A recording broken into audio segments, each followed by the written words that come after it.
जर तुम्ही long distance रिलेशनशिपमध्ये असाल तर हे नक्की ऐका. शरीर एकमेकांपासून दुरावल्यानंतरही एकमेकांच्या हृदयामधील अंतर एक पाऊलही कमी न होणे इतकं सोपं आहे का? नाही, हे सोपं नाही. जेवढे काही कपल्स आहे जे लॉंग डिस्टन्स रिलेशनशिपमध्ये आहे त्यांना अगदी चांगल्या रीतीने माहीत आहे की खूप साऱ्या समस्यांचं लढावं लागतं. तर कसं मजबूत करायचं या नात्याला, जे आपण हे समजून सुरू केलं होतं की जे होईल ते पाहिलं जाईल. पण आता माहीत पडत आहे की किती कठीण असतं अशा नात्याला टिकवणं जिथे दोन व्यक्तीमधील अंतर खूप लांब आहे.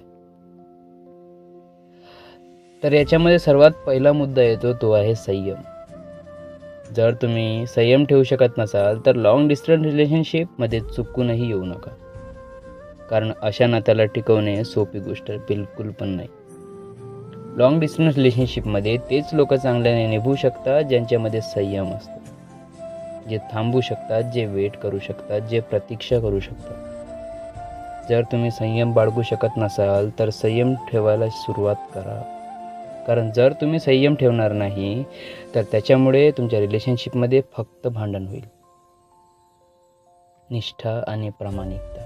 जर तुम्ही एक अशी व्यक्ती असाल जो त्यांच्या गैरहजेरीमध्ये सुद्धा दुसऱ्या कोणत्या व्यक्तीवर डोळे वर करून पाहत सुद्धा नाही, त्या दुसऱ्या व्यक्तीबद्दल फिलिंग मनात जागृत करणे तर खूप लांबची गोष्ट आहे. तेव्हा त्या नात्याला सुरुवात करा. कारण लॉंग डिस्टन्स रिलेशनशिप हे नातं फक्त विश्वासावर टिकून असतं. आणि फक्त त्या व्यक्तीवर विश्वास ठेवून होत नाही, आपल्याला स्वतःला तेवढं योग्य बनवावं लागेल की समोरच्या व्यक्तीने आपल्यावर विश्वास ठेवला पाहिजे. आणि हे तेव्हाच होऊ शकते जेव्हा तुम्ही त्या व्यक्तीबद्दल एकनिष्ठ राहाल, एकदम काचासारखे ट्रान्सपरंट. कारण अशा नात्यामध्ये असं खूपदा होते की समोरचा व्यक्ती आपल्यावर विश्वास करण्यासाठी समोर मागे पाहतो. कधी कधी आपल्या चुकांमुळे तो व्यक्ती आपल्यावर रागवतो सुद्धा, पण त्याचा राग करणं हे स्वाभाविक आहे. कारण लॉंग डिस्टन्स रिलेशनशिपमध्ये पार्टनरला भीती असते आपल्या पार्टनरला गमवायची. जे काही दिवसभरात तुमच्यासोबत होत असेल, तुम्ही कुठल्याही मुलीशी बोलले किंवा तुमचा कुठला तरी पास्ट असेल तर तो तुम्ही तुमच्या पार्टनरशी आधीच शेअर करायला हवा. कुठल्याही गोष्टी तिला दुसऱ्यांकडून माहीत पडता कामा नये. कारण या सगळ्या गोष्टींमुळे समोरचा व्यक्ती हर्ट होऊ शकते आणि तुमच्यावरचा तिचा विश्वास कमी होऊ शकते. तिसरा मुद्दा आहे विश्वास. जर तुम्ही लॉंग डिस्टन्स रिलेशनशिपमध्ये आहे तर तुम्हाला विश्वास ठेवावाच लागेल तुमच्या पार्टनरवर. हो, मान्य आहे की कधी कधी अशा सुद्धा कंडिशन येऊन जातात की आपण शक करायला सुरुवात करतो. पण शक हे असं विष आहे, जिथे ते असेल तिथे सुंदर नात्याला तुटायला सुद्धा काहीच वेळ लागत नाही. म्हणून शक करणं सोडून विश्वास करायला शिका आणि विश्वास जपायला सुद्धा वेळ. असं खूपदा पाहिलं जाते की आपण आपल्या कामांमध्ये खूप जास्त व्यस्त होऊन जातो. आपण आपल्या पार्टनरला वेळ देऊ शकत नाही. पण असा एक ठराविक वेळ ठरवा जिथे तुम्ही तुमच्या पार्टनरशी निवांतपणे बोलू शकाल. कारण दिवसभर वेळ देणं महत्त्वाचं नाही, दिवसातून 2 तास जरी छान प्रेमाने बोलणं झालं तेवढंच भरपूर आहे. कारण लॉंग डिस्टन्स असल्यामुळे प्रत्येक वेळी काळजी लागलेली असते. तर वेळ देणं सुरू करा. आणि जेव्हा तुम्ही एकमेकांशी बोलत असतात तेव्हा त्या व्यक्तीला स्पेशल फील करवा. दिवसभर जे काही तुमच्यासोबत घडत असेल ते सगळं काही तिच्याशी शेअर करा. आणि कळवा एकमेकांना की आपण दूर असून सुद्धा किती जवळ आहे. प्रेमाने बोलणं, थोडं मजाक मस्ती करणं यानेच तर नातं मजबूत बनतं ना. प्रेम.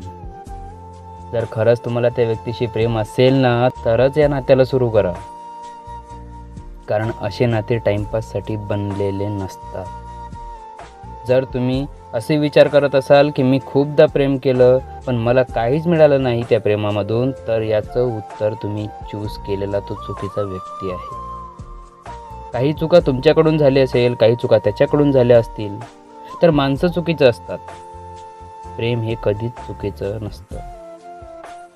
एका चांगल्या व्यक्तीसोबत जेव्हा तुम्ही जीवनामध्ये प्रेम कराल ना, एक चांगला व्यक्ती जेव्हा तुमच्या जीवनामध्ये येईल तेव्हा प्रेम, विश्वास या सगळ्या गोष्टी आपोआप होऊन जातील.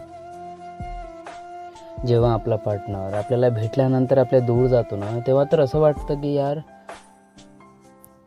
आत्ताच तर आपण भेटलो होतो आणि आत्ताच हा वेळ इतका लवकर कसा काय संपू शकतो. आपल्या आवडत्या व्यक्तीजवळ आपण जेव्हा बसून असतो तेव्हा आपलं मन असं होते की तिला किती प्रेमाने पाहावं, तिच्याशी किती जास्त वेळ बोलावं, तिचा हात पकडून तिला सगळं काही शेअर करावं, की आपण तिच्या जेव्हा दूर असतो तेव्हा आपल्याला काय फील होते. मन असं होते की तिचा हात पकडून तिच्यासोबत नेहमी असंच राहावं, नेहमी तिच्या जवळ राहावं, नेहमी तिच्याशीच बोलावं, नेहमी तिच्या प्रेमामध्ये तिला समजवावं की मी तुझ्यासाठी किती काही करायला तयार आहे. तिला आपल्या प्रेमावर विश्वास करून देण्यासाठी आपण नेहमी तळमळ करत असतो. जेव्हा तो व्यक्ती आपल्या जवळ असते ना, तेव्हा आपल्याला असं वाटते की हा वेळ कधीच संपायला नको, कारण ती भेट खूप जास्त प्रतीक्षा केलेल्यानंतरची भेट असते आणि आपल्याला असं वाटते की हा वेळ कधीच संपायला नको. कारण इतक्या वेळानंतर भेटल्यानंतर सुद्धा काही गोष्टी अशा सुद्धा होतात, काही चुका आपल्याकडून अशा होतात की त्या गोष्टी तिथे परत निघतात, त्या गोष्टीवरून भांडणसुद्धा होते. बट आपल्यामध्ये तेवढं पेशन्स असायला पाहिजे की आपण त्या व्यक्तीसोबत इतक्या दिवसानंतर भेटल्यानंतर सगळ्या काही गोष्टी सॉल्व करू शकलो पाहिजे. त्या व्यक्तीला प्रेमाने आपल्याला समजवता आलं पाहिजे, कारण लाँग डिस्टन्स रिलेशनशिपमध्ये खूप साऱ्या गोष्टी होतात जे आपण एकमेकांजवळ नसल्यामुळे बिघडू शकतात. लाँग डिस्टन्स रिलेशनशिपमध्ये असल्यानंतर जेव्हा काही आपण आपले लाईफचे स्पेशल मोमेंट असतात ते आपण तिच्यासोबत नाही शेअर करू शकत. आपल्याला असं वाटते की तो व्यक्ती या कंडिशनमध्ये या वेळामध्ये आपल्यासोबत असायला पाहिजे होता. आपण फील करतो की काश तो व्यक्ती आपल्याजवळ असता तर आज जो मोमेंट आपण जगत आहे तो आणखी चांगल्या रीतीने आपल्याला जगता आला असता. प्रेमामध्ये हमेशा त्या व्यक्तीला असं फील करावं की आपण तिच्याजवळ आहे. आपल्या गोष्टींमधून, आपल्या केअरमधून, आपल्या प्रेमामधून, तिच्यासाठीचा आपल्या स्वभावामधून, या सगळ्या गोष्टींमधून सुद्धा फील करवता येते की आपण तिच्याजवळ आहे. नेहमी जवळ राहून प्रेम सिद्ध करणं हे कधीच आवश्यक नसतं. लाँग डिस्टन्स रिलेशनशिप हे खूप छान नातं आहे, फक्त आपल्याला ते निभावता आलं पाहिजे.